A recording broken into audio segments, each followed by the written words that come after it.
विदिताखिल शास्त्र सुधा जलधे महितोपनिषत् कथितार्थ निधे हृदये कलये विमलं चरणं भवशंकर देशिक मे शरणम् करुणावरुणालय पालय मां भवसागर दुःख विदून हृदं रचयाखिल दर्शन तत्त्वविदं भवशंकर देशिक मे शरणम् सद्साधुः सद्वृत्तः कमलममाचक्षे स्वसद्वृत्तम् येन जितं जगदेतत् सत्य चिकित्सावता पुंसः कस्मै नमंसि देवाः कुर्वन्ति दया प्रदानाय कस्मादुद्वेगस्यात् संसार अरण्यदस्सुदयः सत्यवते प्राणिगणः सत्यप्रियभाषिणो विनीतस्य स्वस्थातव्यम् न्याय्ये पथि दृष्ट अदृष्टलाभाध्ये कोऽन्धः यो अकार्यरतः को बधिरः यो हितानि न शृणोति को मूकः यः काले प्रियाणि वक्तुम् न जानाति. பிரஷ்னோத்தர மாலிகா பிரகரணம்.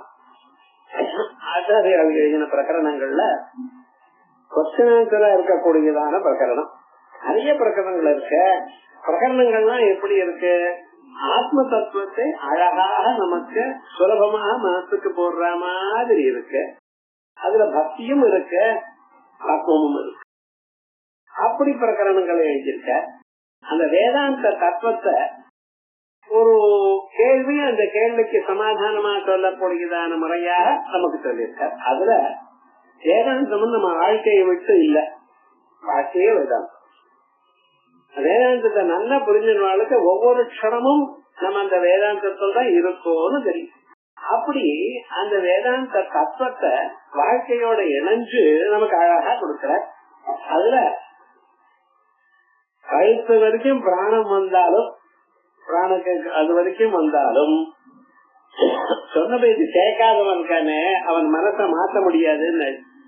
அப்படிப்பட்டவா யாருன்னு ஒரு 4 பேரு சொன்ன. ஒரு மூர்க்கன், அவனதான் நீங்க தமிழ்ல மடையன்னு சொல்லிட்டு என்ன சொன்னாலும் கேட்க மாட்டான். நான் சொன்னதான் புடிச்சுக்கணும். தனக்கும் தெரியாது, மாப்பிள்ளைக்கு 2 குணம் இருக்குன்னா சொன்னாலும் புரியாது, அவனுக்கும் தெரியாது. அது போல இந்த மடையனா இருக்கிறவன் பிராணனுக்கு மேல ஆபத்து வந்த போதிலும் சொன்னதை எடுத்துக்க மாட்டான். அப்படி இருக்கிறவன். இன்னொன்னு என்னன்னா, எல்லாத்துக்கும் தொட்டதெல்லாம் ஒரே சந்தேகம், எப்ப பார்த்தாலும் ஒரு சந்தேகம். பகவான் கீதையில சம்சயாத்மா வினஸ்தி, இது வேற எல்லாரையும் காப்பாத்தலாம். இந்த சந்தேகப்படுறான், தொட்டதெல்லாம் சந்தேகப்படுறான் பார்த்தா அவனை காப்பாற்ற முடியாது. அப்படி அவன் ஒருத்தர். இன்னொருத்தன் என்னன்னா அழுமுஞ்சி, எப்ப பார்த்தாலும் அழுதுட்டே இருக்கான். இது முதல்ல கூடாது. வாழ்க்கையில யாருக்கு கஷ்டம் இல்ல, எல்லாருக்கும் தான் இருக்கு. எந்த போதிலும் ஓரளவுக்கு நம்ம அட்ஜஸ்ட் பண்ணி போக தெரியும். எப்ப பார்த்தாலும் மூக்கால் அழுதுட்டே இருந்தான்னா ஒண்ணும் பண்ண முடியாது. கடைசியில் என்னடா நன்றி மறந்தவர். இந்த 4 பேரையும் ரொம்ப கஷ்டம் அப்படின்னு சொல்லி முடிச்சிருக்கோம். இப்ப நல்லவன் யாரு? அசத்தை பத்தி பார்த்தோம். நல்லவன் யாரு? கஸ்தாது. சாதுங்கிறவன் யாரு? சத்குருத்தா. படித்தவனோ அதோ இதோ அந்த நகவோ அப்படி சொல்லல ஆச்சாரிகள். என்ன சொல்றது? சத்குருத்தா, சரியான நிலையில சாதுவாடு இருக்கிறவன். சாதுவா இருக்கிறவன் ஏன்னா ஆச்சாரத்தோடு உண்மையே பேசணும், யாருக்கும் அபகாரத்தை நினைக்கப்படாது, கூடிய மட்டும் சகாயம் பண்ணி கொண்டிருக்கணும். அவன் எப்படி இருந்தாலும் அவன் தான் சத்குருத்தன். இந்த சத்குருத்தன்கிறது பாருங்க, அவனுக்கு ஜாதியோ இனமோ இவைகள்லாம் இல்ல, எல்லாத்துலயும் சத்துக்கள் இருக்கா. இதுவும் இல்லையோ, கர்மவியாதம் இல்லையோ. அப்ப என்ன, இன்னார்தான் இருக்கணும்னு இல்ல, எல்லோரும் சத்தா ஆகலாம் எப்பொழுது சரியான ஒரு ஆச்சாரமா இருந்தால்.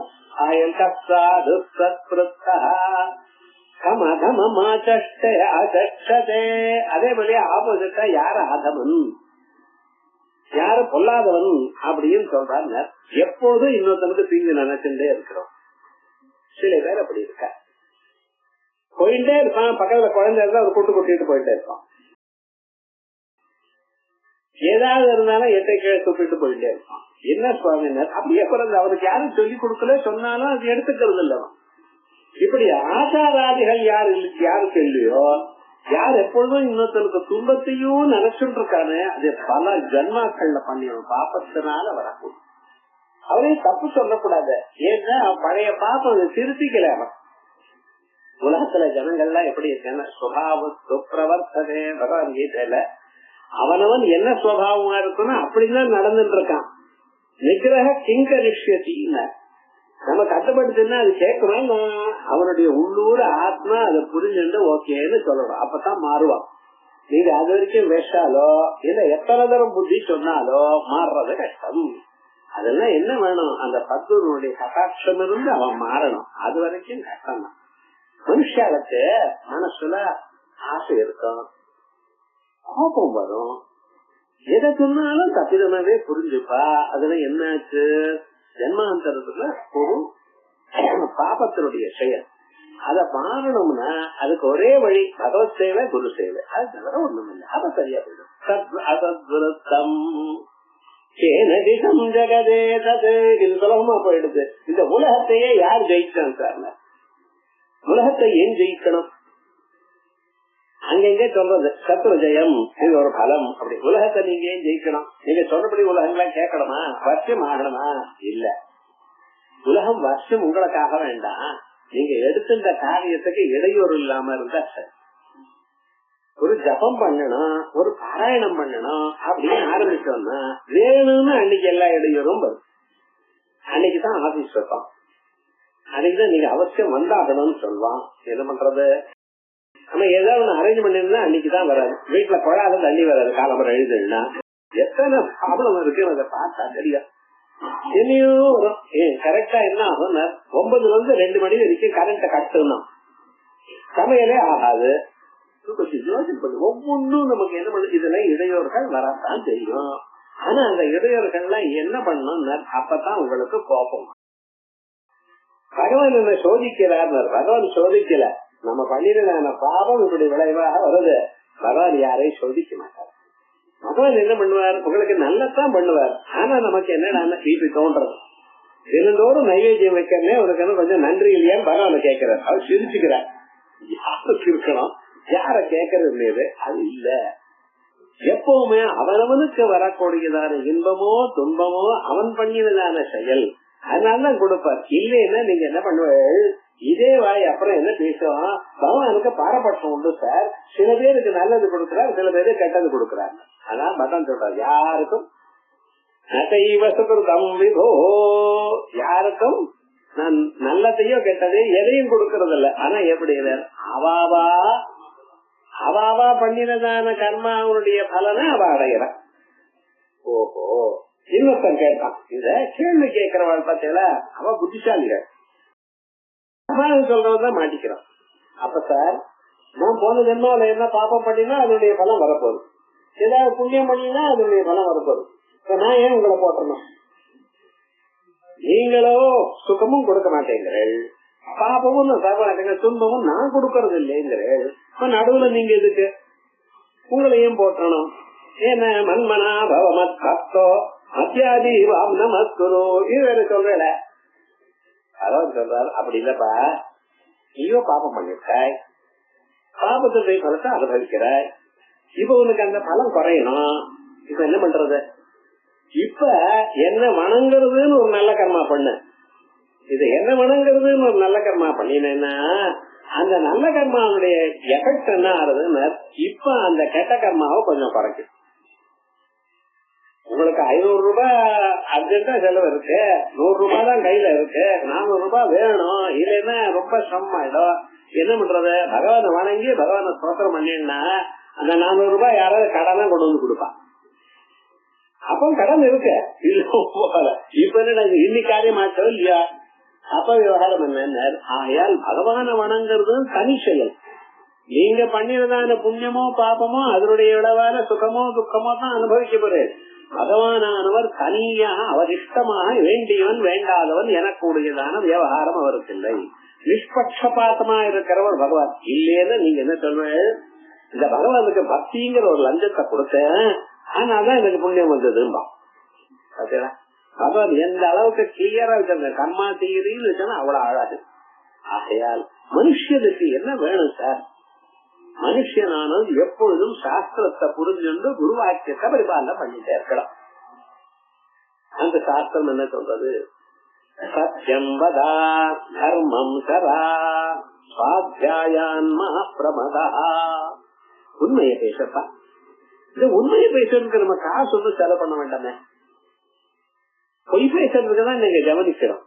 ஒரு தரம் பொய் பேசிட்டேன்னு வச்சுக்கலேன், அதை காப்பாடுறதுக்கு வாழ்நாள் முழுக்க அது ஞாபகம் வச்சுக்கணும். என்ன படிச்சிருக்கேன்னு கேட்டார் ஒருத்தர். அவர் ஏதோ ஸ்கூல் ஃபைனல் தான் படிச்சிருக்கார், எம்ஏ படிச்சிருக்கேன்னு சொல்லிட்டார் அவர். இப்ப ஒரு 10 நாள் ஆனா அவர் எதுக்கு இன்னொருத்தர் கேட்கிறார். இப்ப ஞாபகம் வச்சுக்கணும், போக இந்த ஆள் இருக்காரு, அவருக்கு எம்ஏன்னு சொல்லிருக்கேன், இவர் எதுக்கு நான் எஸ்எல்சின்னு சொன்னேன்னு வச்சுங்களேன், அவர் டக்குன்னு கேட்பார் என்ன யானர். இப்ப நீங்க இன்னைக்கு ஒரு சொன்ன பொய்யானது ஜன்மா முழுக்க நீங்க கேரி பண்ணணும். உண்மையை பேசுறதுன்னா ஒரு டென்ஷனும் கிடையாது. அப்படிதானே? ஆமா சார், என்ன பண்றது, வீட்டுக்கு முடிச்சு போச்சு. ஆனா ஜனங்கள் என்னடா தன்னை பத்தி வசதியா வச்சுக்கிறது. செல் யுவர் செல்ஃப்ங்கிறான். இப்ப ரீசெண்டா அதை பண்ணினேன் இதை பண்ணினேன், செல்ஃப் அப்ரைசல். தன்னை பத்தியே தான், உங்களை பத்தி இன்னொருத்தம் சொல்லணுமா? என்னடா இப்படி எல்லாம் கொண்டு வந்து மனுஷால உண்டு தாங்களே தாங்களே பொழுதுக்கிறா போல பண்ணிட்டு இருக்கா. உண்மைத்தான் எப்பவும் பேசும். என்னால் இவ்வளவுதான் முடிஞ்சது, இவ்வளவு பண்ணிருக்கேன்னு சொல்லுங்களேன், வரது வரட்டும்னு. ஆனா நிச்சயமா நல்லது வரும். இது ஒரு குணம் வேதங்கள் நமக்கு சொல்லி கொடுத்தது. எல்லா சாஸ்திரங்களும் சேர்ந்து சொல்றது சத்தியம் வதா. அதே போல சத்தியான பிரமதிதவ்யம். உண்மை பேசுன்னு சொன்ன போறலையே, உண்மையிலிருந்து நழுவாத. அடுத்தது அதே போல நான் சம்பதே, பொய் சொல்லாத. எவ்வளவு இம்பார்ட்டன்ஸ் கொடுக்கறது பாருங்க. உண்மைய பேசு, உண்மையை விட்டு நழுவாத, என்னைக்கும் பொய் பேசாத. இவ்வளவு சொல்லக்கூடியதான வேதத்துக்கு என்ன தாற்பயம்? நீங்க உண்மையிலேயே இருக்கணும், உண்மையை தாண்டப்படாது. ஒண்ணு. ரெண்டாவது சுகதுக்கே சமயக்கிரத்வா. இன்பமோ துன்பமோ வந்தால் மனுஷன் ஒரு மாதிரி இருக்கணும். கொஞ்சம் நல்லது வந்தது அப்படியே குதிக்கிறது. எல்கேஜியில கிளாஸ் ஃபர்ஸ்ட் வந்துட்டானா யார உங்க பேரன். தெருவுல இருக்கிறவர்களுக்கெல்லாம் பார்ட்டி கொடுக்கறார். அடுத்த டெஸ்ட்ல என்ன ஆகும் தெரியாது. ஒரு சின்ன சந்தோஷம் வந்தா குதிக்கிறது. அதே போல சின்ன துன்பம் வந்துருதுன்னு வச்சுங்களேன், அப்படியே இடிஞ்சு விழாது. ரெண்டும் கூட ஏன்னா கொஞ்சம் ஞாபகம் சொல்றா. எல்லாமும் அது பகவான் எப்படி ஒரு நினைக்கிறாரோ அப்படித்தான் ஆகும். ஜன்மாந்தர கர்மா பிரகாரம் தான் ஆகும். ஆனால் எது வந்தாலும் பகவானுக்கு அர்ப்பணம் பண்றதுங்கிற வழி நமக்கு இருக்கு. அது இருந்ததையானால், அசையாம ஒரு மாதிரி மனசு உங்களுக்கு இருந்ததையானால், அதை விட ஒரு ஒண்ணு கிடையாது. ஆபூர்யமான மகள பிரதிஷ்டம் சமுத்திரமாப பிரவிசந்தி எத்வத். எத்தனை தரம் அந்த கீதா ஸ்லோகம் வாசிச்சாலும் மறுபடியும் மறுபடியும் அதை நம்ம வாழ்க்கையில அப்படியே அப்ளை பண்ணி. சமுத்திரத்துல நதிகள்லாம் எவ்வளவு ஜலத்தை கொட்டிட்டே இருக்கு. போய் பாத்தீங்களா? கங்கை சமுத்திரத்துல சேர்ற இடத்துல கங்கா சாகரம் குட்டூர் ஜலத்தை கொட்டிட்டே இருக்கு. அது ஒரு 2-3 பர்லாங்க வரைக்கும் பாத்தீங்கன்னா அந்த கங்கா ஜலம் உப்பு கரிக்கிறது. இது சமுத்திரத்தை போய் சேரல, அப்பவே உப்பு கரிக்கிறது. என்னடா சமுத்திர ராஜா இந்த ஆத்துக்காரி பாம்பேல இருந்து வரான்னு சொல்லுவேன், என்ன பண்றேன், ஸ்டேஷனுக்கு போய் அழைக்கணும் வரலாம், அப்புறம் காஃபி வேணும் உங்களுக்கு, அதுக்காக தான் பண்றேன், அது வேற விவகாரம். ஆனா என்னடா சரி வீட்டுக்கு தானே வர போறா, பொம்பாயில இருந்து டிக்கெட் வாங்கி கொடுத்தாச்சு, சென்ட்ரலுக்கு வர போறா, வந்து ஏதோ டாக்ஸி பிடிச்சுன்னு வந்துட போறா அப்படின்னு கேக்குறா இல்லையே. நேரா போய் அந்த பிளாட்ஃபார்ம்ல இருக்கிறது இல்லாமல் எந்த கோச்சோ தெரிஞ்சுன்னு அந்த கோச்சுக்கு முன்னால வந்து நிக்கிறேன். ஏன் சுவாமி வந்ததுமே பெட்டியை வாங்கிக்கணும். இவ்வளவு இதே மாதிரிதான் சமுத்திர ராஜா என்ன பண்றாரா, கங்கா நதிக்கு முன்னாலேயே போய் அழைச்சிட்டு வராளாம். அதனாலதான் ஒரு 2 பர்லாங்க முன்னாலேயே ஊப்பு கரிக்கிறது. அவ்வளவு ஜலத்தை கொட்டிட்டே இருக்கு சார். இருந்தாலும் விடாம பகலோ இரவு ஒவ்வொரு செகண்ட் கொட்டிட்டே இருக்க, சமுத்திரம் என்னைக்காவது ஒரு அங்குலம் ஜாஸ்தியா இருக்கா? அதே மாதிரி என்னைக்காவது ஒரு அங்குலம் குறைஞ்சு இருக்கா? இல்லையே. அது எப்படி ஒருவேளை எக்ஸஸா ஆனாலும் அந்த லெவல் ஜாஸ்தி ஆகப்படாது. பிருத்திவிக்குள்ள வரப்படாது ஜலம் அப்படின்னு நினைச்சுட்டு அந்த சமுத்திரத்துக்குள்ள வடபாகினின்னு ஒரு அக்னியை வச்சிருக்காரு பகவான். அந்த லெவலுக்கு மேல போயிடுச்சுன்னா அந்த ஜலம் எல்லாம் நெருப்பு குடிச்சு விடும். அப்படி அது மாதிரி எவ்வளவு ஜலம் அந்த சமுத்திரத்துல கலந்து இருந்தா போதிலும் வந்துட்டே இருந்தாலும் சமுத்திரம் தடம் பறந்து வெளியில வரலையோ, அதே மாதிரி வாழ்க்கையில எவ்வளவு கஷ்டம் வந்தாலும், எவ்வளவு துன்பங்கள் வந்தாலும், எவ்வளவு கவலைகள் உங்களுக்கு வந்தாலும், யாரு எதை உங்களுக்கு சொன்னாலும் நீங்க எப்படி மனசை தளர விடப்படாது. நான் பகவான் நம்பி இருக்கேன், பகவானுக்கு அபகாரம் பண்ண மாட்டேன். தாங்க முடியாத தலைவலிங்கிறான் டாக்டர்கிட்ட வந்து, இந்த டாக்டரும் சரிங்கிற தாங்க முடியலன்னு எப்படி இருக்கு நீங்க? அவங்க தாங்க முடியல கான்ட்ரடிக்ஷன் இல்லையா? தாங்க முடியாத தலைவலியோட எப்படி தாங்கிட்டு இருக்கு இல்லைங்க மனுஷனுடைய சுபாவம். ஆகையால் ஞாபகம் வச்சுக்கணும், என்ன வேணும் மனுஷனுக்கு? பொறுமை வேணும். உண்மை ஒண்ணு இருக்கணும், பொறுமை ஒண்ணு இருக்கணும். இந்த ரெண்டு உண்மைகிட்ட இருந்ததையானால் உலகத்தில் நீங்க எதுக்கும் பயப்பட வேண்டாம். உலகத்தை எல்லாம் யார் ஜெயித்தார்? ரெண்டு குணம் குவாலிட்டிஸ் நம்ம கிட்ட இருக்கணும். ஒண்ணு, எவ்வளவு கட்டம் வந்தாலும் உண்மையிலேயே நான் இருப்பேன், உண்மையை விட்டு நாட மாட்டேன் அப்படிங்கிற ஒரு குணம் வளர்ச்சிங்க. ரெண்டாவது என்ன, எந்த துன்பம் வந்தாலும் எப்படி இருந்தாலும் ஒரே மாதிரியே நம்ம இருப்போம். இந்த ஒரே மாதிரியா இருப்போங்கிற விவகாரம் காணல ஜனங்களுக்கு. அவன் காசு வர வர அவனுக்கு கர்வம் ஜாஸ்தியா இருக்கு. முன்னால எப்படி இருக்குமோ அப்படி இருந்தோமா, காசு வரத்துக்கு முன்னால எப்படி இருந்தோம், சிம்பிளா இருந்தது வாழ்க்கை. இப்ப நம்ம சிம்பிளா இருக்கிறதுக்கு இஷ்டப்படலையே. பெரிய கார் வேணும், பெரிய வீடு வேணும், பெரிய வசதிகள் வேணும், எல்லாரும் ஆன்னு சொன்னா 4 பேர் வரணும். இதெல்லாம் ஏன் எதிர்பார்க்கிறேன்? வந்தா வேண்டாம்னு சொல்லல, ஆனா அது வேணும்னு எதிர்பார்க்காது. அப்படியே வாழ்ந்து இருக்கிறதோடு இருக்க ஜனக மகாராஜா இருந்தார். அத்தனை பேர் வேலை செஞ்சுட்டு இருந்தார், அத்தனையும் நடந்திருந்தது. ஆனா பற்றுதல் இல்லாம இருக்கார். அந்த பற்றுதல் இல்லாம இருந்ததுனால்தான் சுகசுவாமிய வியாசாச்சாரியால் அனுப்புற. ஆத்ம ஜானம் வந்ததவருக்கு சுகசுவாமிக்கு அவர் எப்படி பிறக்கிற காலத்திலேயே ஞானியாவே பிறந்தார். சுகசுவாமியே பிறக்கும் பொழுது எம் பிரபஞ்சந்தம் அனுபேதமபேத கிருத்தியம் வைபாயனோ விரஹ காதர அனுபாவா. மனசுல நினைச்சா எனக்கு குழந்தை வேணும்னு 16 வயசு குழந்தை அப்படி நிக்கிறது. அவர் கேட்டார், என்ன வேணும் எனக்கு, எனக்கு பிறக்க வச்சுட நான் என்ன பண்ணணும் அப்படின்னு அப்பா நமஸ்காரம் பண்ணி கேட்கிறார். இவர் நாட் கொடுப்பார். அவளுக்கு குழந்தை வேணும், எனக்கு ஒரு குழந்தை வேணும்னு கேட்டார். அவ்வளவுதான். என்ன ஏதுங்கிற ஒரு பிராகம் ஒண்ணும் தெரியல. என்ன பண்றது என்ன பண்றது அப்படின்னு எதிர் பண்ணார்.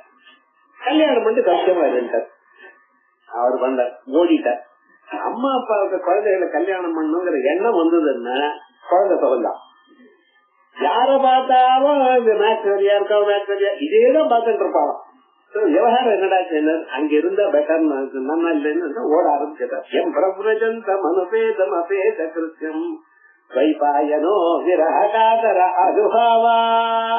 ஓடிட்டே இருக்க பின்னால குழந்தைய குழந்தைய கூப்பிடுறாரு. ஏன்னா நாமகரணம் பண்ணல, இன்னும் எந்த பேரை வச்சு கூப்பிடுவார்? அப்ப என்ன கரவோபிதேதுஹு. அப்ப அங்க இருக்கக்கூடியதான் மரங்கள்லாம் அப்பான்னு சொல்லிட்டான். சர்வாத்ம பாவம் நம்பிக்கிறார். எல்லோருடைய இதயத்திலும் இருக்கிற ஆத்மா நான் தான் அனுபவிச்சார் சுகஸ்வாமி. அப்படிப்பட்டதான சுகஸ்வாமிக்கு ஆத்ம தத்துவம் நன்னா புரியணும். வாழ்க்கை எப்படி அமைஞ்சிருக்கணும், மனசு நிலை புரிஞ்சுட்டே. ஆனா வாழ்க்கையில அதை தயார் பண்ணணும். வாழ்க்கையில நாங்க எப்படி இருக்கணும், வீட்டுக்குள்ள இருக்கும் பொழுது ஈசிச்சுக்காம இருக்கணும். அப்படி இருக்கிறதுக்கு வழி என்ன அப்படின்னு கேட்கும் பொழுது ஜனகர்கிட்ட போய் கேளுங்க. ஜனக பெரிய ராஜா, ஆஸ்தானத்தில் அத்தனை பேர் இருக்கார், ராஜ்யமெல்லாம் பண்ணிட்டு இருக்கார், எல்லாரையும் சரி பண்ணிட்டு இருக்கார்.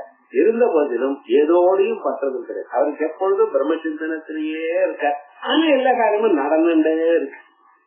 இந்த சைக்கிள் நன்னா வந்தவன் பாருங்க, அவன் ஹேண்டில் பாரை புடிச்சுக்காம ஓட்டுறான் சார் மவுண்ட் ரோட்ல. எல்லாம் புடிச்சிட்டு ஓட்டாதே இப்ப பயமா இருக்கு. ஏன்னா எல்லா பக்கத்துலயும் எமதுட்டாள் இருக்கா, லாரி பஸ் எல்லாமே அப்படிதான் இருக்கு. இருந்தாலும் இவன் பாட்டுக்கு இப்படி எப்படி புடிச்சுன்னு வளைஞ்சுட்டு போறான். காரணம் என்னன்னா இவனுக்கு எதை பண்ணினாலும் பேலன்ஸ் போகல. அது மாதிரி இருக்கிறதுதான் ஞானி லட்சணம். இவ்வளவு துன்பங்கள் வந்தாலோ எவ்வளவு இன்பங்கள் வந்தாலோ இவைகளால அடிச்சுன்னு போகாம இருக்கணும். வாங்கி கொடுத்தா அப்படி போயிட்டு இருக்கேன். இத பார்த்து தெரிஞ்சுக்கணும்னு சுகசுவாமியை அனுப்ப, சுகசுவாமி அங்கே கொஞ்ச நாள் 16 நாள் இருந்தாராம். இருந்து அடேபா அப்படின்னு நகமாகவே ஞானிங்கிறது அனுபவிச்சு தெரிஞ்சா சொல்றது. ஜீவி பாகவதாதி கிரந்தங்கள்லாம் சொல்றது. அப்படி மனுஷனுக்கு வாழ்க்கையில அவர் அனுஷ்டானம் பண்ண வேண்டியது எதை நீங்க ஃபாலோ பண்ணணும், எப்படிப்பட்டதான சந்தர்ப்பங்கள் வந்த போதிலும் சத்திய சிகிச்சாவதா பும்சா உண்மை இருக்கணும். சிகிச்சாவதா கொஞ்சம் பொறுமை இருக்கணும். மனுஷனுக்கு பொறுமை இருந்தா போறோம், எல்லாத்தையும் ஜெயிக்கலாம். 4 பேர் வைராசவங்கள நானும் திருப்பி வேற என்ன லாபமே இல்ல.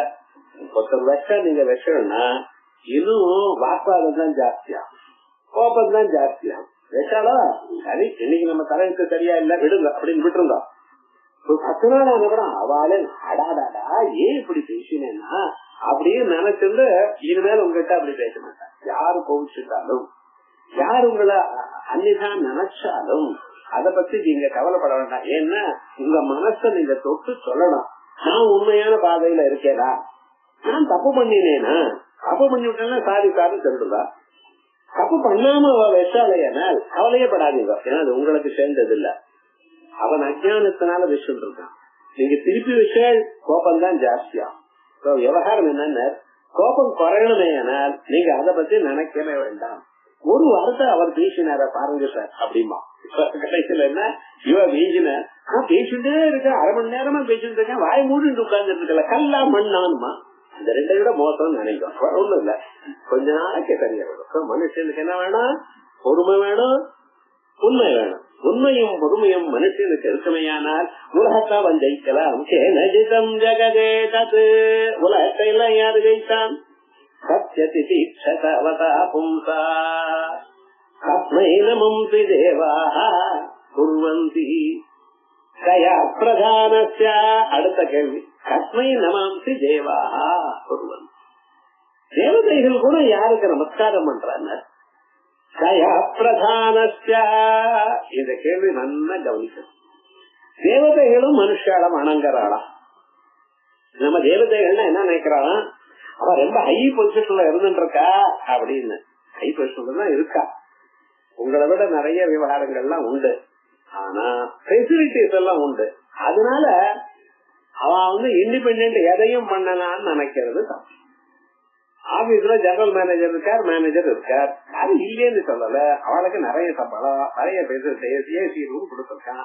ஆனா வேலை செய்யலன்னு என்ன சொல்றான், அவன் மேல இருக்குன்னு சொல்லணுமோ இல்லையோ. என்னடா ஆச்சுன்னு அவனை அரவழிச்சுட்டு போகணும். இது லோகத்துல பாக்குறமோ இல்லையோ. அதே விதமாதான் தேவதைகளுக்கு எல்லா பவர்ஸும் உண்டு. உங்களுக்கு எதையும் கொடுக்கலாம், இல்ல உங்களுக்கு அபகாரமும் பண்ணலாம். இருந்த போதிலும் அவன் என்ன பண்ண, அவ இன்டைரக்ட் வேல உங்களை நாடி இருக்கா. என்ன அவளுக்கு ஆகாரம் பண்ணணும் என்ன தெரியுமா, நீங்க யஜ்யம் ஆகாது பண்ணணும். இங்க யஜ்யம் பண்ணினாத்தான் அவளுக்கு ஆகாரம். அக்னயே ஸ்வாஹா அப்படின்னு அக்னையில் நெய்ய விட்டா, ஒரு முட்டை நெய்ய விட்டா அவளுக்கு ஒரு 6 மாசத்துக்கு ஆகாரம் கிடைக்கும். அது இல்லைன்னா கிடைக்காது. இப்பெல்லாம் தேவதைகள்லாம் எந்த நிலையில இருக்கா பாருங்க பார்க்கலாம். யாரும் அந்த பக்கமே போறது இல்லையே. அதே மாதிரிதான் பிதிரு தேவதைகளுக்கு பிதிரு அப்படின்னு சொல்லி அவளுக்கு எள்ளும் தண்ணி விட்டுன்னா அவளுக்கு ஆகாரம் கிடைக்கும். அதை பண்ணாத போனால் அவளுக்கு என்ன, அவ அங்க சம்பாதிக்க முடியாது. எல்லாம் சம்பாதிச்சுக்கிறது இந்த லோகத்துலதான். அந்த லோகத்துல அனுபவிக்க முடியுமே தவிர ஒன்னும் சம்பாதிக்க கொள்ள முடியாது. ஆகையால் என்ன பண்ணும், நீங்க அவளுக்கு கொடுத்தா அவளுக்கு இதப்ரயுக்தம் தேவா உபபஞ்சந்தே பரஸ்பரம் பாவயந்தா. தேவதைகள் என்ன சொல்ற, மனுஷால் கொடுத்தா தேவதைகளை அனுபவிக்கிறா, தேவதைகளுக்கு மழையா போட்டுறா. அதனால என்ன எடுத்து துஷ்யந்தி கரமந்தி அவளும் சந்தோஷப்படுத்தா, இவாளையும் சந்தோஷப்படுத்துறா. ஆயால் இந்த வஸ்வாதி கணங்கள் அக்னி இந்திரன் இந்த தேவதை இவள மகாவிஷ்ணு ருத்ரன் அவள்லாம் அவ கதை வேற. சரியா, அவ நித்திய சந்தோஷிகள், அவளோட இல்ல. அந்த ஞானம் வந்தவாள் நித்திய சூரிகள், அவளுக்கு ஒரு கவலையும் இல்லை. இந்த சாதாரண தேவதைகள் கதையெல்லாம் 33 தேவதைகள், இவாளுடைய கதை இப்படி. பித்ரு தேவதைகளுடைய கதை. இவாள என்ன பண்றான்னா மனுஷால கொண்டாடுறா. அதே மாதிரியே ராமன் ராவணனை கொண்டு விட்டார். அதுக்கப்புறம் என்ன தசரதன் இங்க இருந்து வர என்ன சந்தோஷத்தை தெரிவிக்கணும். அப்பா தசரதர் ராமனை பார்த்து அப்பா ரொம்ப சந்தோஷம் அப்படிங்கிற. இந்திரன் வரார். வந்து அப்பா நீ யாரு? சாட்சாத் மகாவிஷ்ணு நமஸ்காரம் பண்ற. ராமன் என்ன சொன்னார் தெரியுமா? நான் ஜாதோகம் மனுஷம் மன்யே ராமம் தசரதாத்மஜம். நீங்க சொல்லுங்க, நான் இன்னும் கர்வம் தலையில வரல, கொம்பு முளைக்கல எனக்கு. நான் தசரதனுடைய பிள்ளை ராமன் தான் நான் நினைச்சுட்டு இருக்கேன். ஏன் அந்த நிலையில தான் நான் இருக்கேன். 4 பேர் உங்களை ஸ்தோத்திரம் பண்ணினேன். ஆஹாஹா தலை சுத்தப்படாது உங்களுக்கு. நீங்க இன்னைக்கு இந்த நிலையில இருக்கிறது உங்க குரு சொன்னதான பிரசாதம். அவர் போட்ட பிச்சையில தான் இருக்கோங்கிற எண்ணம் இருக்கணுமே தவிர வசதியா கர்வம் வந்தனா கீழ் வந்துருவேன். ஆகையால் யார தேவதைகள்லாம் நமஸ்காரம் பண்ணிட்டு இருக்கா? தேவதைகள் உட்பட இவர வசதியா யார் நினைச்சுட்டு இருக்கா? தயா பிரதானஸ்ய தய இருக்கணும், பூத்த தய இருக்கணும். எல்லோருக்கும் என்னால முடிஞ்சதான சகாயம் நான் பண்ணிக்கொண்டே இருக்கணும்னு எண்ணம் இருக்கணும். இது யாருக்கு இருக்கோ தேவதைகள் உலகத்துல என்ன எப்பவும் ஒவ்வொரு கணமும் நம்மளால முடிஞ்சதான ஹெல்ப் இன்னொருத்தருக்கு பண்ணுவோங்கிற எண்ணம் ஒவ்வொருத்தனுக்கும் இருக்கணும். ஆனால் உலகம் சௌக்கியமா இருக்கு. ஆனா கொஞ்சம் யோஜனை பண்ணி பாருங்க, இன்னைக்கு எத்தனை பேர் இருக்கு எவ்வளவு வந்தாலும் தனக்கே வேணும்ங்கிறான். காலம்புற பூஜையிலிருந்து வாஜஸ்கமே பிரசவஸ்கமே எல்லாம் எனக்கு வரணும் எனக்கு வரணுங்கிறான். எனக்கு வரணும் இன்னொருத்தருக்கு வரப்படாது, அது வேற அடுத்ததாக வரும். இதனால்தான் கஷ்டம். மனுஷன் என்ன பண்ணணும்? தயாப்பிரதானதா இருக்கணும். ஒரு ஹெல்ப்பும் இன்னொருத்தரிடத்துல எதிர்பாராமல் நான் ஹெல்ப் பண்ணிட்டே இருக்கணும். எல்லோருக்கும் ஏதாவது ஒரு உதவி என்னால நடந்து கொண்டே இருக்கணும். எனக்கு உடையதான எண்ணம் மனசுல இருந்து சகாயப்பட்டு இதுதான் பிரார்த்தனை பண்ணுதான். 4 பேருக்கு என்ன உதவும்படி மாதிரி பண்ணுன்னு சொல்லுங்களேன் பகவான் இடத்துல. போருமே எல்லாருக்கும் சகாயம் பண்றதுங்கிற ஒரு மனப்பான்மை உங்களுக்கு இருக்கிறீங்கனால் தேவதைகளை உட்பட உங்களுக்கு சகாயம் பண்ற. கஸ்ம கஸ்மை நமம் தேவா குர்வந்தி தயா பிரதானஸ்ய. அதுக்கப்புறம் ஒரு மனுஷன் எதை கண்டா நடுங்கணும் சார். ஏன் நடுங்கணும்? அது மனுஷன் மறுபடியும் தள்ளிவிடும். ஆகையால் எவ்வளவு உயர்ந்ததான நிலையில இருந்த போதிலும் மனுஷன் ஏதாவது ஒண்ணு கண்டு நடுங்கணும்னா எதை பத்தி பயப்படணும் அப்படியா? சம்சார அரண்யத சுதியா புத்திசாலியா இருக்கிறவன் இந்த சம்சாரத்தை கண்டு நடுங்கணும் சார். கொஞ்சம் ஏமாந்தா போறோம், அவ்வளவுதான் கீழே விழுந்துரும். நம்ம ரொம்ப கேர்ஃபுல்லா பத்திரமா இருக்கோம். என்னைக்கு அந்த ஞானினா பபிச்சேதாம்சி தேவி பகவதி கலாதாத்ரஷ்ய மோகாய மகாமாயா பிரயச்சதி. என்னதான் படிச்சிருக்கேன், அது பண்ணிருக்கேன், இது பண்ணிருக்கேன், எவ்வளவோ எக்ஸ்பீரியன்ஸ் எல்லாம் பண்ணலாம். நான் இந்த கரையில இருந்து அந்த கரை இருக்கேன், கங்கா நதியை 10 தரம் தாண்டி இருக்கா ஒரு நாளைக்கு. அவ்வளவு பெரிய கஜ ஈட்டக்காரன், எல்லாம் எல்லாம் பண்ணுவான். கடைகள் என்ன சரியான கால் நழுவி கூவத்துல விழுந்துட்டான், அங்கே பிராணம் விட்டாங்க. அவ்வளவு நீச்சல் வருது பண்ணினானே. அது கங்கையில இது இதுல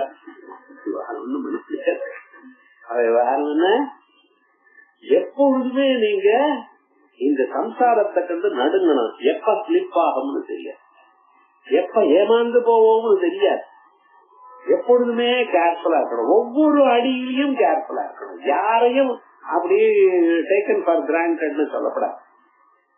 நம்ம பக்கத்திலேயே இருப்பா, நமக்கு குழி தோண்டிட்டே இருப்பா. சகுனின்னு ஒரு கேரக்டர். துரியோதன் பக்கத்திலேயே இருக்கார். முதல்ல இருந்து கடைசி வரைக்கும் அங்கேயே இருந்துட்டு இருக்கார். ஆனா முதல்ல இருந்து என்னாச்சுன்னு துரியோதன் எப்படி அழிவானோ அதுக்காகவே பிளான் பண்ணிட்டே இருக்காரு. அந்த முதல்ல சூதாட்டத்துல இருந்து ஆரம்பிச்சு அவன் பாட்டுக்கு என்ன எப்பவும் துரியோதன் அழியணும், அதான் விவகாரம். அழிஞ்சது அபாடாமா. ஏண்டா அது ஏதோ பூர்வ வைரம், அவன் வம்சத்துக்கு வாழ்க்கை வம்சம். இந்த துரியோதன் முன்னோர்கள்லாம் என்ன பண்ணினாலா, அவ 100 குழந்தைகள். இந்த கதை 100 வந்து பாருங்க. அந்த 100 குழந்தைகளையும் ஒரு ஜெயிலுக்குள்ள போட்டு ஒரே ஒரு ஆளுக்கு வேண்டியதான ஆகாரம் மட்டும் கொடுத்துட்டு இருந்தாராம். எப்படி இருக்கும் பாருங்க. ரொம்ப பசியா போயிடுது, பிராணம் போற பழகி வந்தது. ஏனால் மனுஷனுடைய மாம்சத்தையே அவன் கழிச்சு சாப்பிடுவானா, மனுஷன் அப்படி ஆயிடுவான். ஆனா என்ன ஆச்சுன்னா அவ 100 பேரும் சேர்ந்து என்ன ஒரு டெசிஷனுக்கு வந்துட்டா, நம்ம 100 பேர்ல யாராவது ஒருத்தன் தான் இருக்கணும், அவன் தான் சாப்பிடணும். அவன் ஒருத்தனுக்கு சாப்பாடு தான் போட்டிருக்கானே. இது 99 பேர் பசியோட பிராணம் விட்டுருவோம். ஆனா அந்த ஒருவன் என்ன பண்ணணும், இவ பூண்டோட அழிக்கணும் அப்படின்னு பண்ணினாராம். அப்படின்னு வந்திருக்கா. அதுக்கப்புறம் என்ன, அதான் சப்ஜெக்ட். முதல்ல இருந்து என்னடா பண்றதுன்னு இவாள அழிக்கிறதுக்கே வந்திருக்காங்க பாரதத்துல கதை அப்படி சேடமா மனுஷனுக்கு ஒரு சம்சாரம் நம்ம பக்கத்திலேயே இருந்திருக்கா, அவன் நம்மளுக்கு இவ்வளவு ஹெல்ப் பண்றா, அதனால அவன் நம்மளுக்கு கெடுதல் நினைப்பாரா நினைக்காதீங்கோ. நம்ம இவ்வளவு கரெக்டா இருக்க சஞ்சாவந்தனை கரெக்டா பண்ணிட்டு இருக்கேன், இது கரெக்டா ஒரு பொய் சொன்னா என்ன ஆக போறத நினைக்காது. இவ்வளவு வாட்ச் இருக்கு, இவ்வளவு காசு இருக்கு, இவ்வளவு காய்கால் எனக்கு இருக்கு, ஏதாவது பண்ணுவாங்க, ஒன்னும் நடக்காது. நம்ம காலம் சரியா இருக்கிற வரைக்கும் எல்லாம் போகும். காலம் சரியா இல்ல, அதனால மனுஷன் எதை கண்டு நடுங்கணும், எப்பொழுது நடுங்கணும், இந்த சம்சாரத்தை கண்டு நடுங்கணும். இந்த உலகம் இருக்கே ஒண்ணு நம்பாது, எப்ப சமயத்தைய எப்பாவது மனுஷன் கீழே விழுந்துக்கலாம். ரொம்ப பணக்காரால இருக்கிறவன் அடுத்த நாள் பிச்சைக்காரால ஆயிட்டா. பிச்சைக்காரால இருக்கிறவன் ரொம்ப பணக்காரனான கர்வம் வந்துருக்கு, கர்வம் வந்து எல்லாம் அழிஞ்சு போயிடுச்சு. நிறைய காசு வந்த பிறகு பணம் இல்லைன்னா ரொம்ப கஷ்டம். பணம் ஒரே தினம் இல்லாம இருக்கலாம். அதே போல பணம் வந்து பணம் இல்லாத இருக்கிறவன் பணக்காரனா ஆகலாம். பணம் இருந்து போயிடுது என்னால் அவனால தாங்கிறது ரொம்ப கஷ்டம். அதே போல இந்த வாழ்க்கையானது ரொம்ப பத்திரமா இருக்கணும். அவன் இப்படி இருக்குமே அப்படி இருக்குமே எல்லாம் இன்சூரன்ஸ் பண்றது அஷூரன்ஸ் பண்றது எல்லாமே தான் இருக்கு சார். ஆனா மனக்கவலை உங்களால தாண்ட முடியாது. எப்படி ஒரு மனுஷன் இருக்கணும், அவன் தூங்குறதுன்னு ஆரம்பிச்சு கீழே விழுந்தன்னா கரகாணியில போறதுக்குள்ள புரட்ட வேணும். அப்படி ஒரு அதுதான் நிஜமான நிலையை தவிர எத்தனை கவலைகள் இந்த பக்கம் புரண்டு படுத்துக்கிறான், அந்த பக்கம் புரண்டு படுத்துக்கிறான், ஃபேன் ஆஃப் பண்றான், ஆன் பண்றான், தீர்த்தத்தை குடிக்கிறான், 4-5 தடவை ஒண்ணு போயிட்டு வரான், தூக்கமே வரல. எப்ப தூங்கப்படாதோ அப்ப தூங்குறான். காலமே 4 மணிக்கு கொரட்டை விடுறான் பாருங்க, அப்ப எழுச்சுன்னா எழுந்துக்க முடியல. என்ன பண்றது, உடம்புடைய வாக அப்படி ஆயிடுது. ஆகையால் மனுஷனை ஏமாத்தி விடும் இந்த சம்சாரம். ஆகையால் இதை கண்டு நீங்க நடக்கணும். எப்பொழுதும் சத்வருத்தமாக இருக்கணும், எப்பொழுதும் நல்ல வழியிலேயே இருக்கணும். கொஞ்சம் ஏமாந்தேன்னா ரொம்ப கஷ்டம். நரசக்கரவர்த்தி ஆச்சாரத்தை விடாம அனுஷ்டானம் பண்ணிட்டு இருந்தார். அந்தந்த சந்தர்ப்பத்துல விடாம என்ன ஆச்சுன்னா, ஒரு நாளைக்கு அவர் காலம் கால பின்கால் குதிக்கால இருக்கே அதுல கொஞ்சம் ஜலம் படல. சனி பகவான் அதோடைய உள்ள கொண்டுட்டார். 7 வருஷம் அவர் ஆட்டி வச்சாருன்னு கதை தெரியும். முழுக்க என்னடா அது வரைக்கும் காத்துட்டு இருக்கான். இரண்டாவது விவகாரம் பண்ண முடியல. சனி பகவான் வந்தாலும் நீங்க பயப்பட வேண்டாம். நம சிவாயா நம சிவாயா நம சிவாயான்னு சொன்னா போறோம். சரி ஒண்ணும் பண்ண மாட்டான். பரமேஸ்வரன் இருந்தாலும் விவகாரம் வேண்டாம் நமக்கு தோணலையே. சனி வந்து உட்கார்ந்த சிவனைய நினைக்க தோன்றத நிறைய திருப்பொடியில இருக்கிற பதார்த்தத்தெல்லாம் பார்த்துட்டு இருக்கீங்க. அது சரி. மனுஷன் எதை கண்டு நடுங்கணும், எப்பொழுது நடுங்கணும், இந்த சம்சாரத்தை கண்டு நடுங்கணும். இந்த உலகம் இருக்கே பார்க்கறதுக்கு அழகா இருக்கு, அதுக்கப்புறம் என்ன பண்றது, இது நம்ம எப்படி போறது தெரியாம விடும். ஆகையால் ஆபாதரமணியம் பார்க்கறதுக்கு அழகா இருக்கு, உள்ள போனோம்னா ரொம்ப துன்பத்தை கொடுக்கும். ஆகையால் இதை கண்டு நடுங்கி பத்திரமா தன்னுடைய காரியத்துல எப்பொழுதும் கேர்ஃபுல்லா இருக்கணும். எந்த சந்தர்ப்பம் வந்தாலும் நம்ம பண்ண வேண்டியது பண்ணாம இருக்கவே கூடாது. ஆச்சாரத்தோடயே இருக்கலாம். பகவத்நாமா நினைச்சிட்டு இருக்கணும். இப்படி அடுத்த கேள்வி, கஸ்மாதுத்வேகாத் எதை கண்டு நடுங்கணும், சம்சார அரண்யத சுதியா. இந்த முட்டாளா இருக்கிறோம் இதை பத்தி நினைக்கவே மாட்டான். யாரு புத்திசாலியா இருக்கிறோம் இதை கண்டு நடக்கணும். உலகத்தில் இருக்கிற எல்லா மனுஷாலும் யார் சொன்னா அந்த வார்த்தையை தட்டாம இருக்காத, அவருடைய வசத்துல இருக்காளே, அவர் சொன்னபடியே இருந்துட்டு இருக்காளே, அது எப்படி சத்ய பிரிய பாஷினோ மனுஷன் உண்மையை பேசுறான், பிரியத்தை பேசுறான், வினயத்தோட இருக்கான், அவனுக்கு உலகத்துல சத்ருக்களே கிடைக்க. இந்த அஜாத சத்ருன்னு சொல்ற, இந்த அஜாத சத்ரு இன்னும் அவனுக்கு எனிமி பிறக்கலையா. யாரு தர்மபுத்திரர். நமக்கு அது சரியா தெரியல. பாரத கதையில முதல்ல இருந்து பார்த்து துரியோதனாதிகள்ல இருந்து ஆரம்பிச்சு எல்லோரும் அவருக்கு சத்ருவா தான் இருக்க. ஆனா என்னாச்சுன்னு இவர் அவளை சத்ருவா நினைக்கல. அத்தனை பேர் சத்ருவா இருந்திருக்காளே தவிர அவளால ஒண்ணும் பண்ண முடியல. அவருடைய மனநிலையை இவளால ஒண்ணும் மாற்றவே முடியல. இன்னொன்னு, இந்த குணங்கள் சொல்றது பார்த்தீங்களா, சத்ய பிரிய பாகினோ வினீதஸ்ய, எப்பொழுதும் மாறாக பொய் பேசல, பிரியமாகத்தான் பேசிட்டு இருக்க. வினயமா இருந்தது. ஒரு சந்தர்ப்பத்துல அஸ்வத்தாமாங்கிறவரை கொன்னாதான் துரோணாச்சாரியரை ஜெயிக்க முடியும்னு தீர்மானமாச்சு. துரோணாச்சாரியர் இவாளுக்கெல்லாம் குரு, பாண்டவாளுக்கும் கௌரவாளுக்கும் குரு. அது இல்லாம இவாளுக்கு பாடம் சொன்ன பிறகு நிறைய சாஸ்திரங்கள் அவர் வாசிச்சிருக்கார். அவர் யார்கிட்ட படிச்சார்? ப்ரஹஸ்பதி கிட்ட படிச்சார், பரசுராமர்கிட்ட படிச்சார். அவள ரொம்ப பெரியவா. அப்படிப்பட்டவர் இவாளுக்கெல்லாம் சொல்லி கொடுத்தார். அதுக்கப்புறம் அவரே தன்னை நிறைய எக்யூப் பண்ணியிருக்கார். அப்படிப்பட்ட துரோணாச்சாரியோட யுத்தம் பண்றதுன்னு ஆரம்பிச்சா அவ போடுற அர்த்தத்துக்கு பிரத்யஸ்திரம் போடவே முடியல. ஒரு அர்ஜுனால முடிக்கிறதே தவிர இது வேறு யாரும் அவ ஜெயிக்க முடியாதுன்னு தீர்மானத்துக்கு வந்தாச்சு. அப்பொழுது கிருஷ்ண பரமாத்மா சொன்ன ஒரு பொய்ய சொல்லுங்கிற இந்த கிருஷ்ண பரமாத்மா சொல்லலாமான்னார். இல்ல சந்தர்ப்பத்துக்கு ராஜதந்திரத்துக்கு தான் போல அஸ்வத்தாமா ஹதஹான்னு சொல்லும் போன. ஏன்னா அந்த துரோணாச்சாரியருக்கு வாழ்க்கையில ரொம்ப பிரியமான பதார்த்தம் என்னன்னு தன் பையன். எல்லாருக்கும் பையனை பண்ணா இஷ்டம்தான், அது இல்லைன்னு சொல்லல. ஆனா துரோணாச்சாரியருக்கு பையன் மேல ரொம்ப அபிமானம். அஸ்வத்தாமா கொல்லப்பட்டான்னு சொன்னா அதுக்கு ஒரு மாணவன் விட்டுவர். இனிமேல அம்ப விட்டுருவாரு, யுத்தம் பண்ண மாட்டா, தான் போனா தேவையில்ல அப்படிங்கிற அபிப்பிராயத்தில் இருப்பார். சோ ஆகையால் அஸ்வத்தாமா ஹதஹான்னு சொல்லும் போனார் தர்மபுத்தர். அவன் மாட்டேன்ட்டார். நான் உண்மைக்கு புலனாக பயிக்க மாட்டேன், நான் சொல்றேன் சார் அப்படின்னு கிருஷ்ண பரமாத்மா. வேதம் சொல்லலையேன்ட்டார். அது பார்க்கணும் அந்த உண்மையில எவ்வளவு ஒரு பற்றுதல் அவருக்கு இருந்தது தர்மபுத்தருக்கு. அதனால்தான் ஜனங்கள்லாம் அவர் அஜாசத்ரு சொல்லமாட்டேன்ட்டார். அப்ப என்ன பண்றது? பீமனை கூப்பிட்டார். வந்தார். என்ன பண்ணார்? ஒரு யானை அழைக்கணும் அழைக்கணும் வந்தார். நாமகரணம் பண்ணு. பையனா நான் நாமகரணம் பண்றது இல்லை, நான் சொல்றேன் பண்ணுட்டார். இனிமேல இந்த யானைக்கு அஸ்வத்தாமான்னு பேரு. இப்ப அதை வெட்டு. எங்க பீமனுக்கு இது போல காரியங்கள்லாம் ரொம்ப இஷ்டம். யானை கதையால அடின்னு, யானைய கதையால அடிச்ச யானை பிராணம் விட்டுடுது. இப்ப என்ன நடந்ததுன்னு அஸ்வத்தாமா ஹதஹா குஞ்சரஹான்டவர். அஸ்வத்தாமா என கூடியதான யானை பிராணன் விட்டது அப்படின்னு என்ன பண்ண தெரியுமா? அஸ்வத்தாமா ஹதஹா வரைக்கும் கேட்டு இருந்தார். குஞ்சரஹான்னு சொல்லுது பாஞ்சஜன்யம் ஹிருதய கேசஹா தேவதத்தம் தனஞ்சய. கங்கத்தை ஊதினாரே பார்க்கணும். அந்த குஞ்சரஹான்னு சப்தம் யாருக்கும் கேட்கல. துரோணாச்சாரிய காலில் அஸ்வத்தாமா பிராணம் விட்டாங்கிறது மட்டும் காதுல கேட்டேன். அப்ப அவரால் தாங்க முடியாத இனிமேல எதுக்காக யுத்தப்படணும்? இத்தனை நாளா நான் வாழ்க்கையில இந்த சரீரத்துல ஏன்னா படிச்சது பெரிய குருட்ட வாசி, வேற யாருக்கும் கிடைக்காத பாக்கியம் கிடைச்சு. யார ப்ரஹஸ்பதி கிட்ட வாசிச்சிருக்கேன், பரசுராமர்கிட்ட வாசிச்சிருக்கேன். வில்வித்யேன பரசுராமனை பீட் பண்ணாலும் யாராலும் முடியாது. அப்படிப்பட்டதான மகா உபாசகர் அவர். அவர்கிட்ட வாசிச்சிருக்கேன். வாழ்க்கையில சாதாரணமாக ஒண்ணுமே இல்லாதான அடுத்த வேற ஆகாரத்துக்கு இல்லாத நான் ஒரு ராஜாவா இருக்கக்கூடியதான திருதராஷ்டிரர்கிட்ட இருந்தேன். அதற்கு பிறகு என்ன, ஒரு ராஜ்யமே எனக்கு கிடைச்சிருக்கு. பிராமணன் ராஜ்யத்தை பரிபாலனை பண்ணலாமா, அதுவும் எனக்கு கிடைச்சிருக்கு.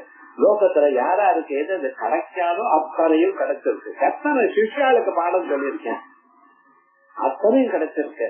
ஆனா கடைசியில என்ன, நான் இருக்கும் பொழுது என் பையன் இருக்கான், அவன் என்ன மேல் லோகத்துக்கு அனுப்பணும் அப்படின்னு நினைச்சேன். உயிரோட நான் இருக்கும் பொழுதே அவன் போனா இது மேல இந்த வாழ்க்கை என்ன, யார் ஜெயிச்சா யார் வேணான்னு வைராகியம் வந்து விட்டுட்டான். என்ன ஆச்சு போன இன்னொருத்தர் அவர் தலையை எடுத்துட்டார். என்னடா விவகாரம் ஆச்சு போயிடுது. கிருஷ்ணஜிமன் தான் ஆதிபத்தியம் விட்டார். இப்படி அவரை ஜெயிக்கணும் எனக்கூடியதான ஒரு எண்ணத்தினாலேயே பொய் சொல்ல சொன்னாலும் அவர் சொல்லல. பார்த்தீங்களா, சத்ய இன்னொன்னு பிரியபாஷிணா, எப்பொழுதுமே இனிமையாக பேசும். யாரையாவது அவர் கோபமா பேசியிருக்காரா? பாரதத்துல பாருங்க, கோபமா பேசுறதுனால பீமன் அப்படி ஒரு கேரக்டர் தயார் பண்ணிருக்காரு. எப்ப பார்த்தாலும் இன்னத்தனை மனசுக்கு புண்பட்டு மாடியே பேசிட்டு இருப்பாங்க. அது பீமனுடைய சுபாவம். அதனாலே அவருக்கு பீமன் சொன்னார். பலம் பீஷ்மாபிரட்சிதம் ஒரு பக்கத்துல, இன்னொரு பக்கத்துல பலம் பீமாபிரட்சிதம். கண்டாலே நடுங்குவாங்க, எப்ப என்ன வார்த்தை பேசுவாங்க தெரியாது. ஆனா தர்மராஜா ஒரு நாள் யாரையும் மனசு நோகப்படி பேசுறதே கிடையாது. அதுக்கப்புறம் வினீதஸ்ய எப்பொழுதும் வினயத்தோடையே இருந்தார், மகான்களோட வினயத்தோட இருந்தார். இதுரா பீமனுக்கு இங்க தர்மபுத்திரருக்கு மட்டும் இல்ல, ராமனுக்கும் எத்தனை பேர் வந்தாலும் அவளோட உண்மையை ஒரு நாளும் ராமோ திரு அபிபாஷத்தை ராமாயணம் வாசிக்க 2 விதமா பேசவே மாட்டார் ராமன். 2 எப்ப பார்த்தாலும் உண்மைதான், ஒரு வார்த்தைக்கு 2 அர்த்தம் வரும்படியே பேச மாட்டார். திரு அபிபாஷத்தை யாராவது சத்தியம் பிரியஹிதம் செய்யது யார் வந்தாலும் முதல்ல அப்பா சௌத்தமா இருக்கியா, ஆமா நீங்க என்ன பண்ணிட்டு இருக்க இன்னும் இப்படித்தான் பேசி அவளை என்ன ராமன் ரொம்ப மகத்துவம் அவருக்கு. அவர் பக்கத்துல நெருங்கவே நடுங்குவாளாம். யார் அவ நடுங்கிட்டு இருக்கா, அவளை நம்ம சரி பண்ணணும்ங்கிறதா முன்னால பேசணும். சத்தியவாதி பிரியவாதி பூர்வவாதி முன்னால அவர் பேசுவாராம், பேச கொடுப்பாராம். அப்படி ஜனங்களை எடுத்துதான் தன்னை கட்டிட்டுதான் ஒரு ஸ்வரூபம் ராமன். அதனாலதான் பிரியவாதி சத்தியம் புரியா பிரியம் புரியா நப்ரூயா சத்தியம் அப்பிரியம். உண்மையே பேசணும், இனிமையாகவே பேசணும்.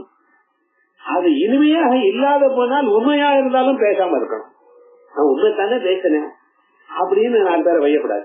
நீங்க பண்றது தப்பு என்னன்னா உண்மைத்தான் பேசினேன், நீதியார் பேசுறதுக்கு சாஸ்திரம் என்ன சொல்றது, இன்னொருத்தருக்கு மனசு புண்படும்படி நீ பேசாத, பேசாம இரு.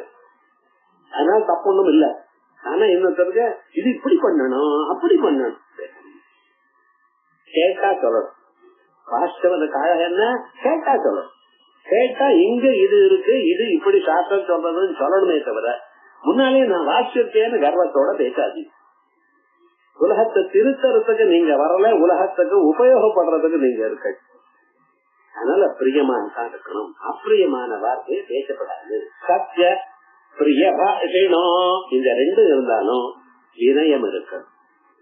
எப்ப பார்த்தாலும் வினீதமா இருக்கணும், 4 பேருக்கு நல்லதை பண்ணிட்டு இருக்கணும். ஆகையால் இப்படி இருந்தானேயானால் உலகத்தில் இருக்கிற எல்லா பிராணிகளும் உங்க வசமாயிடுவா, உங்களை நேசிக்க தொடங்குவா. கத்தியவஜே பிராணிகனா கேள்வி சத்திய பிரிய பாஷிணோ வினீதஸ்ய ஸ்வஸ்தாதவ்யம். மனுஷன் எங்க நிக்கணும், நியாயே பதி நியாயமான மார்க்கத்துல எது நல்லதோ அந்த வழியில இருக்கணுமே தவிர இந்த பக்கம் அந்த பக்கம் போகப்படாது. நியாயமான மார்க்கம் எப்படி சொல்றதோ, லாஃபுல் மெத்தட் எப்படி இருக்கோ அதை என்னைக்கும் நியாயத்தை தாண்டப்படாது. எப்படிப்பட்டதான கட்டங்கள் இருந்தாலும் அந்த ஊர்ல எந்த நியாயமும் இருக்கோ அது அப்படியே இருக்கணும். ஒண்ணு யாரும் வெளியே இருக்கான்னு ஒன்வேல போனா என்ன அர்த்தம், பொதுச்சாட்டே போறான். ஆனா அப்படி பண்ணப்படாது. நியாயம்னு இருந்தா அது வரை அனுஷ்டானம் பண்ணணும். அதனால ஒரு ஆபத்து இல்லைன்னு, ஆபத்து இல்லைன்னு உங்களுக்கு என்னமா தெரியும், வந்தமில்லைன்னா தெரியும். நம்ம ரைட் வழியில இருந்தா அதனால ஒண்ணும் கஷ்டம் இல்லை. ஆயல் கர்த்தவ்யம் நியாயேபதி திருஷ்டா திருஷ்ட லாபாஜ்யே. என்ன இந்த நியாயமான வழியில இருந்தா தான் திருஷ்ட லாபமும் வரும், அதிருஷ்ட லாபம் வரும். இந்த லோகத்திலயும் நீங்க சௌக்கியமா இருக்கலாம், உங்களுக்கு தெரியாம பல லோகத்திலையும் அனுபவிக்க கூடியதான புண்ணியமும் வரும். நியாயமான மார்க்கத்துல இருக்க இருக்க அந்த நியாயமார்க்கத்துல வாழறதே புண்ணியத்தை கொடுக்கறது. உண்மையை சொல்றதுனால தொந்தரவு இல்ல, உண்மை சொல்றதுனால புண்ணியம் சேர்றது. அந்த புண்ணியமானது என்ன பலத்தை கொடுக்கறதுன்னு அப்புறம் தான் தெரியும், உங்களுக்கு தெரியாது. ஆகையால் திருஷ்டா திருஷ்டார்த்தலாபாட்யே சத்யவசே பிராணிகண சத்ய பிரிய பாஷிடோ வினீதஸ்ய ஸ்வஸ்தாதவ்யம் நியாயே பதி திருஷ்டா திருஷ்டலாபாட்யே அப்படின்னு 20 ஸ்லோகம் வரைக்கும் இருக்கு.